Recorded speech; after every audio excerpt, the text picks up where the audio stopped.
There's a recent report that almost 10,000 crores has been allotted by centre to states, but very little of that money has been used for actually implementation of projects under the Smart City mission. Prime Minister's office is worried, Finance Minister's office is worried. Are you feeling the pressure on that front? No, sir? I'm not feeling any pressure. I think somebody asked me a question, which of your three schemes are you most worried about? So it's like, a family having three children, Swachh Bharat Mission, Housing for All, and Smart Cities. Well, these are three at a different stage of the... I mean, the Swachh Bharat Mission requires completion on the 150th anniversary of Mahatma Gandhi, which is 2019. And I'm confident that we will get at least the physical part pertaining to the urban areas done by 2018. I'm very sure on that. Okay. Insofar as Housing for All is concerned, it is beginning to take off. It was already taking off insofar as the LWS, the EWS, sorry, economically weaker section, LIG. Now with the changes we've done on increase of carpet area and other steps, fiscal incentives in the budget, today I've actually written to all the chief ministers asking them to bring stamp duty down on affordable housing. So we are doing things every day. I have no doubt that affordable housing will also take up.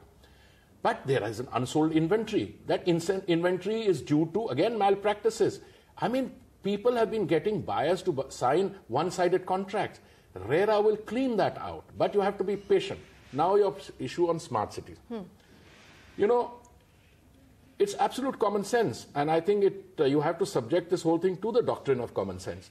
You have our cities which are reeling under the pressure of urbanization, migration from the rural areas. Many of them have filth and squalor, and suddenly we are wanting to make them smart cities. So there is a transition involved, but that transition involves what? One, selection. We have 90 selected. So 10,000 crores between 90 cities is not too much money. It's not too much money. Now, why has it not been said? Well, today I saw a report that Patna has finally appointed a smart city consulting firm from a European country. They are in different stages of this thing.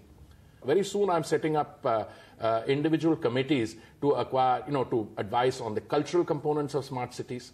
I called on the culture minister, Mahesh Sharma, my colleague, and I said, look, we have to start now thinking of culture, intellectual life in these smart cities. I have absolute determination. I'll do this very shortly. We'll be appointing advisory groups to tell us on what are the women's safety issues or other things which you have to deal with in smart cities. Will the smart cities be responsive to the needs of the disabled? So this is all work in progress.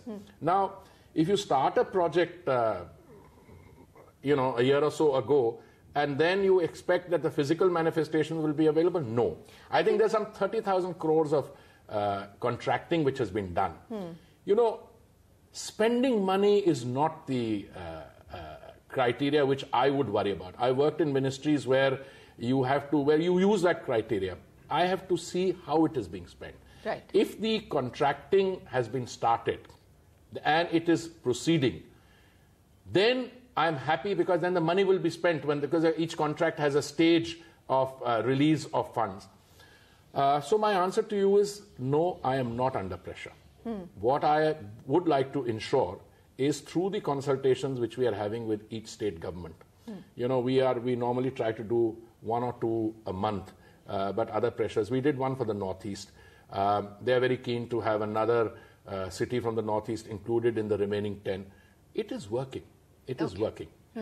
All right. So you're saying 30,000 crores worth of projects have been contracted. No, 765 projects have been actually contracted. All right. Now they may have variation. Some are small, some are big. In some places, they're already getting the command and control centers. But news has this fascinating quality about it. You only pick on the weakest link where nothing has happened in a place X and they have not spent any money. Good. I'm glad you put the pressure on us. We can use that pressure and pass it on to the state government. All right. Let's come to Housing for All. The latest figures came out from the ministry. Over 30 lakh homes have been sanctioned and the increase in carpet area. My question to you, sir, is that there are also many pockets where you have affordable homes where there are no takers. So is the ministry mapping out how they're getting sanctioned through where the demand really is, and should you not be looking at affordable housing very closely in conjunction with something like slum redevelopment? ISSR, no, but absolutely. I in fact, spoke at the national consultation the other day, and I think they put out the text of my speech, because I had a tendency to go into Swachh Bharat more than that. But you're absolutely right. I think I am looking for a model whereby the in situ development of the slum region is the highest priority. So I have absolutely no doubt that we are doing that. And you will see the results there. The entrenched interests express themselves in stopping the cleaning of Versova Beach. And I just had Afroz Shah call on me today, and I was delighted to think that he's resuming the whole process. They come in when you try to deal with slums, when you try to do that. Look, in a democracy, you can't pick up the people and locate them 100 kilometers away. So we have to do it in situ. And that's the model we are looking at, and many people are doing it. The mapping has to be done by the state governments. Look, I don't think we want to go back to the pre-2014 model, right, where you sit in Delhi and tell the state government what to do. This time the state governments are co-equal stakeholders, and whether it is Telangana, I'm going to Hyderabad tomorrow, and I'm seeing a scheme which is not Pradhan Mantri Awas Yojana. My secretary is going to see a Pradhan Mantri Awas Yojana, because I want to see what are the models we can use in addition. I'm going to a scheme where they are building the homes and gifting them to the people. I would like to come up with that. Like, if the government is giving land free, if the government is giving a credit-linked subsidy scheme to them free, what is left? What is left? If you got affordable housing, prefab, cost-effective technology, you're almost there. All right. Let's hope that at least that, gets a little bit more traction from private developers. I still feel that the reaction is a little bit muted there. All right, so let's move now to this increase in carpet area. Most people are saying that if with an income upper limit of 18 lakhs, it really is not going to help revive or get the unsold inventory to start moving. Would you agree? But why are they keeping it to 18 lakhs? The carpet area increase takes it in MIG 1 and MIG 2 to 120 square meters and 150 square meters. But you still have to have an income of 18 lakhs. Now I'm coming. Let me come to that. It is not an income. You see, there you are not in the MIG category. You are dealing essentially there with EWS and LIG. In the MIG category, where you're getting up to 2,000 square feet, that is the equivalent of 150 square meters, you're giving home loans to government servants, where we have raised the home loan from 7.5 lakhs to 25 lakhs. In addition, he or she can borrow from the bank to raise the limit of borrowing to 1 crore. That covers all that.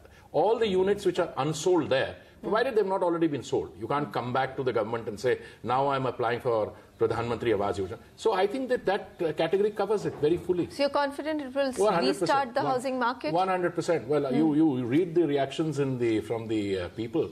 I mean, one of those agencies got so excited that they put out an ad, and I had to express my unhappiness with that. Because, look, we are not doing it to get credit. Somebody has actually studied the ills in the real estate market, and that we're taking certain measures. And I think the highest in the land is involved in this, and we are trying to get guidance from the concerned ministry. But housing ministry cannot do it by itself. We need the other ministries, and we're getting that cooperation. To revive the market. All right, let's come to now the ratings of India, sir. Thoughts are, thank God that all this is coming from agencies like Pew, which are talking about the Prime Minister's personal rating being sky high across all segments of the population, throughout the geographical spread of the country. It's coming from, Moody's upgrade, from S&P. It's being reflected in the ease of doing business. But, what I'm a little surprised about is that the domestic discourse is not doing its homework. When they said one rating agency raised it sky high, the other one, they said, oh, they've kept it at stable. Yes. But wait 1 minute. I have just taken out, what have they said? Outlook. And this is exactly language from there. The stable outlook reflects our view that over the next 2 years, growth will remain strong. India will maintain its sound external accounts position, and fiscal deficits will remain broadly in line with our expectations. And this is what? BBB A3. India is a developing country with massive developmental challenge. I think there is great praise for India in this. Let me read out another one. The ratings on India reflect the country's strong GDP growth, sound external profile, and improving monetary credibility. India's strong democratic institution and its free press promote policy stability and compromise and also underpin the ratings. Now, again, it goes on. So, my point is... everybody is saying exactly the same thing, though they've kept the rating same, that the language has changed. No, even the language... Right? So isn't that also a curious thing to address, that you keep the rating the same, but you just change the language to more positive? Also, I could quote you from... They have said that we were looking at what are the remaining reforms. Look, if you are already rating a country reasonably high, and then you're giving certificates of this kind, full of praise, then what you're saying is, all right, you guys are doing well, we think your growth is going to be strong, do a little more and then we'll raise it even more. So some people look at ratings as an incentive for further economic reforms. Others are looking at the ratings purely in terms of, a certification of the work already done. But either way, whether it's ease of doing business, Pew, Moody's, S&P, etc., the news is good uniformly. Where are the murmurs and the, little bit of dissent coming from? It's coming from a section of our own people who have, I think, tried to produce a false narrative. They're not doing too well at it, and therefore they sniping. Look, I don't want to go into issues like how much work the media does and how much homework you do. I mean, you're an honorable exception. But there are a lot of people who come into wanting to talk, they will take outlandish positions and say, and what is your comment on that?